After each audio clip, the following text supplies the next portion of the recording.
Bacaan liturgi Minggu 26 September 2021, hari Minggu biasa ke-26. Bacaan dari Kitab Bilangan.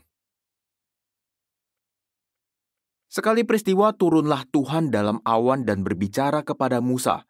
Kemudian diambilnya sebagian dari roh yang ada pada Musa dan ditaruhnya atas ke-70 tua-tua Israel. Ketika roh itu hinggap pada mereka, penuhlah mereka dengan roh seperti nabi, tetapi sesudah itu tidak lagi. Pada waktu itu masih ada 2 orang tinggal di perkemahan, yang seorang bernama Eldad, yang lain bernama Medad. Mereka itu termasuk orang-orang yang dicatat, tetapi mereka tidak turut pergi ke kemah. Ketika roh itu hinggap pada mereka, penuhlah mereka itu dengan roh seperti nabi di tempat perkemahan. Lalu berlarilah seorang muda memberitahukan kepada Musa, Eldad dan Medad penuh roh seperti nabi di tempat perkemahan. Maka menyahutlah Yosua bin Nun, yang sejak mudanya menjadi abdi Musa. Tuanku Musa, cegahlah mereka. Tetapi Musa berkata kepadanya, apakah engkau begitu giat mendukung diriku? Sekiranya seluruh umat Tuhan menjadi nabi, karena Tuhan memberikan rohnya kepada mereka. Demikianlah sabda Tuhan, syukur kepada Allah. Titah Tuhan itu tepat menyukakan hati. Titah Tuhan itu tepat menyukakan hati. Taurat Tuhan itu sempurna, menyegarkan jiwa. Peraturan Tuhan itu teguh, memberikan hikmat kepada orang bersahaja. Titah Tuhan itu tepat menyukakan hati. Takut akan Tuhan itu suci, tetap ada untuk selama-lamanya. Hukum-hukum Tuhan itu benar, adil selalu. Titah Tuhan itu tepat menyukakan hati. Semua itu diperhatikan oleh hamba-Mu, memang besar ganjaran orang yang berpegang padanya. Tetapi siapakah yang sadar akan kesesatannya? Bebaskanlah aku dari apa yang tidak kusadari. Titah Tuhan itu tepat menyukakan hati. Lindungilah pula hamba-Mu terhadap kecongkakan. Jangan sampai aku dikuasai olehnya. Memang aku menjadi tak bercela dan bebas dari pelanggaran besar. Titah Tuhan itu tepat menyukakan hati. Bacaan dari surat Rasul Yakobus.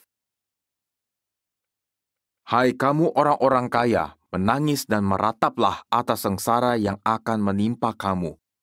Kekayaanmu sudah membusuk dan pakaianmu sudah dimakan ngengat.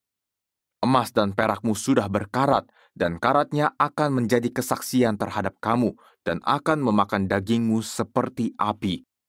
Kamu telah mengumpulkan harta pada hari-hari yang sedang berakhir. Sesungguhnya telah terdengar teriakan besar, karena kamu telah menahan upah para buruh yang telah menuai hasil ladangmu. Dan keluhan mereka yang menyabit panenmu telah sampai ke telinga Tuhan semesta alam. Kamu telah hidup dalam kemewahan dan berfoya-foya di bumi. Kamu telah memuaskan hatimu sama seperti pada hari penyembelihan. Kamu telah menghukum, bahkan membunuh orang jujur, dan ia tidak dapat melawan kamu. Demikianlah sabda Tuhan, syukur kepada Allah. Aleluya, aleluya. Tuhan, firman-Mu adalah kebenaran. Kuduskanlah mereka dalam kebenaran. Aleluya. Inilah Injil suci menurut Markus, dimuliakanlah Tuhan. Pada suatu hari Yohanes berkata kepada Yesus, Guru, kami melihat seorang yang bukan pengikut kita mengusir setan demi nama-Mu. Lalu kami cegah orang itu karena ia bukan pengikut kita. Tetapi Yesus berkata, Jangan kamu cegah dia, sebab tak seorang pun yang telah mengadakan mukjizat demi nama-Ku dapat seketika itu juga mengumpat Aku. Barang siapa tidak melawan kita, ia ada di pihak kita. Aku berkata kepadamu, sesungguhnya barang siapa memberi kamu minum secangkir air oleh karena kamu adalah pengikut Kristus, ia tidak akan kehilangan ganjarannya.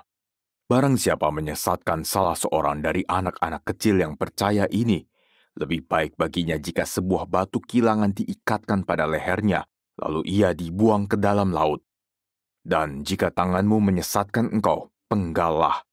Karena lebih baik bagimu dengan tangan terkudung masuk ke dalam hidup daripada dengan utuh kedua belah tangan dibuang ke dalam neraka, ke dalam api yang tak terpadamkan. Dan jika kakimu menyesatkan engkau, penggallah. Karena lebih baik bagimu dengan kaki timpang masuk ke dalam hidup daripada dengan utuh kedua kaki dicampakkan ke dalam neraka. Dan jika matamu menyesatkan engkau, cungkilah, karena lebih baik bagimu masuk ke dalam kerajaan Allah dengan bermata satu daripada dengan bermata dua dicampakkan ke dalam neraka, di mana ulat-ulat bangkai tidak mati dan api tidak padam. Demikianlah sabda Tuhan, terpujilah Kristus.